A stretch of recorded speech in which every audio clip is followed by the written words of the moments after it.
అందరికీ praise the lord. ప్రభునందు ప్రియమైన దేవుని బిడ్డలందరికీ యేసుక్రీస్తు నామంలో శుభాభివందనాలు తెలియజేస్తూ ఉన్నాను. తిరిగి మీకు ఆత్మీయ ఆహారాన్ని అందించడానికి దేవుడు నాకు ఈ అవకాశాన్ని అనుగ్రహించాడు. కాబట్టి కొన్ని నిమిషాలు మీరు జాగ్రత్తగా దేవుని వాక్యాన్ని వినాలని ప్రభు పేరట మనవి చేయించు బోధిస్తూ ఉన్నాను. ఈ రోజున మన ధ్యానాంశం ఏంటంటే, యవనస్తుడు చనిపోయి బ్రతికెను.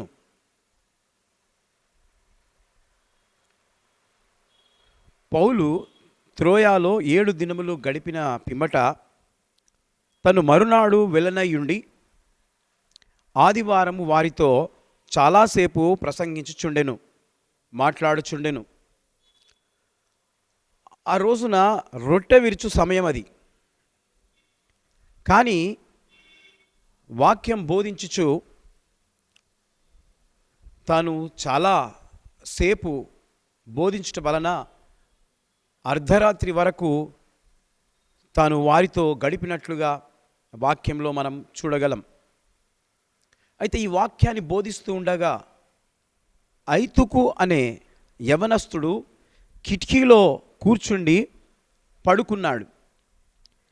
నిద్రభారము వలన జోగి 3 అంతస్తుల నుండి క్రింద పడిపోయాడు. అప్పుడు అక్కడున్న ప్రజలందరూ పరిగెత్తుకొని క్రిందికి వెళ్ళి అతన్ని చూసినప్పుడు అతడు స్పృహ కోల్పోయిన వాడుగా కనబడ్డాడు. అప్పుడు వాళ్ళు అనుకున్నారు, ఐతుకు చనిపోయాడేమో. ఆ యొక్క వాక్యాన్ని బోధించేవారు ఎవరు అనంటే అపోజ్డ్ అయిన పౌలు గారు వాక్యాన్ని బోధిస్తూ ఉన్నారు. అప్పుడు పౌలు కూడా ఆ 3 అంతస్తుల మీదకి వెళ్ళి కిందికి పరిగెత్తుకొని దిగి తనను కౌగిలించుకొని ప్రార్థన చేయగా ఆ ఐతుకు తనలోనే ప్రాణం ఉన్నది అని పౌలు గారు అక్కడున్న ప్రజలకు చెప్పారు. వెంటనే కొద్దిసేపటికి ఐతుకు లేచాడు. తిరిగి వారు ఆ మేడగది మీదకి 3వ అంతస్తుకు ఎక్కి తిరిగి ఆ పౌలు గారు వారి మధ్యలో దేవుని యొక్క శరీరాన్ని రక్తాన్ని విరిచి వాళ్ళందరూ మరి పాలు పొందినట్లుగా వాక్యంలో మనం చూస్తాం. దేవునికి స్తోత్రం కలుగును గాక. వారు బ్రతికిన ఆ చిన్నవాణిని గూర్చి విశేషమైన ఆదరణ పొందిరి. కాబట్టి దేవుని బిడ్డలారా, ఈ రోజున నీవు ఆదరణ లేకుండున్నావా, లేకపోతే ఆవేదన చెందుతూ ఉన్నావా, బాధపడుతూ ఉన్నావా? దేవుడు ఈరోజు ఆదరిస్తూ ఈ మాటలు తెలియజేస్తూ ఉన్నాడు. దేవునికి అసాధ్యమైనది ఏదీ లేదు. దేవునికి సమస్తము సాధ్యము గనుక దేవుడు ఈ ఆదరణ మాటలను మీకు తెలియజేస్తూ ఉన్నాడు. దేవుడు ఈ మాటలను దీవించి ఆశీర్వదించును గాక. May God bless you.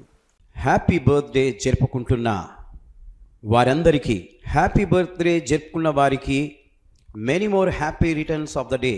దేవుడు ఈ సంవత్సరమంతా మిమ్మును దీవించును గాక. God bless you.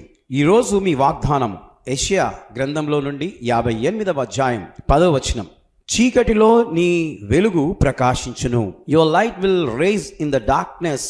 ప్రియమైనటువంటి దేవుని బిడ్డలారా, నీవు చీకటిలో నీ జీవితాన్ని గడుపుతూ ఉంటే ఈ రోజున దేవుడు నీ మీద ప్రకాశిస్తూ ఉన్నాడు.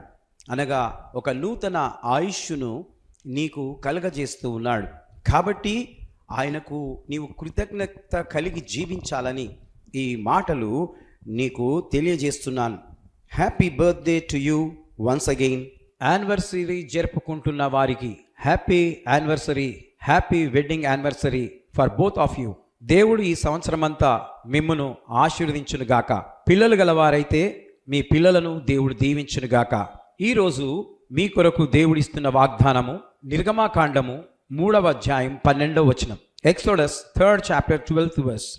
నిశ్చయంగా నేను నీకు తోడయుందును అని దేవుడు మరి మీ కుటుంబానికి ఐక్యత, ఏక మనస్సు, ప్రేమనురాగాలు అధికమై మీకు తోడయుండునుగాక.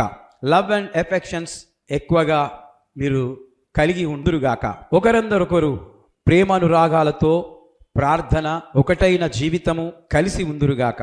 ఎన్నో యానివర్సరీలు కృప మీకు చేసుకునులాగున తోడయుండునుగాక. సిల్వర్ జూబిలీ, గోల్డెన్ జూబిలీ మరియు ప్లాటినం జూబిలీ కూడా మీ జీవితంలో జరుగునట్లుగా నేను ప్రార్థిస్తూ ఉన్నాను. Praise the Lord. దేవుడు మిమ్మల్ని దీవించునుగాక. ఆ విధంగా వివాహ దినాలను జరుపుకొందురుగాక. ఆమేన్.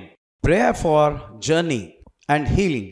ఈరోజు ప్రయాణమై రైలు మార్గమున, ఫ్లైట్ మార్గమున, బస్సులో కానీ, కారులో కానీ, స్కూటర్లో కానీ, రోడ్డు మార్గంలో ఎవరు ఏ రకంగా ప్రయాణము చేసిన వారికి దేవుని కాపుదల దయచేయునుగాక ప్రభువా.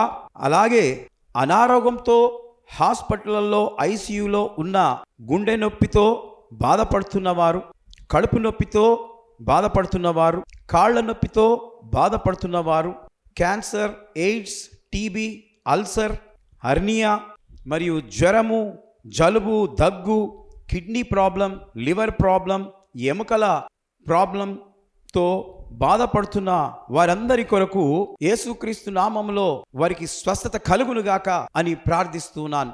ఆ యేసు ప్రభుల వారి నామము బట్టి మీకందరికీ స్వస్థత కలుగునుగాక. ఆమేన్, ఆమేన్.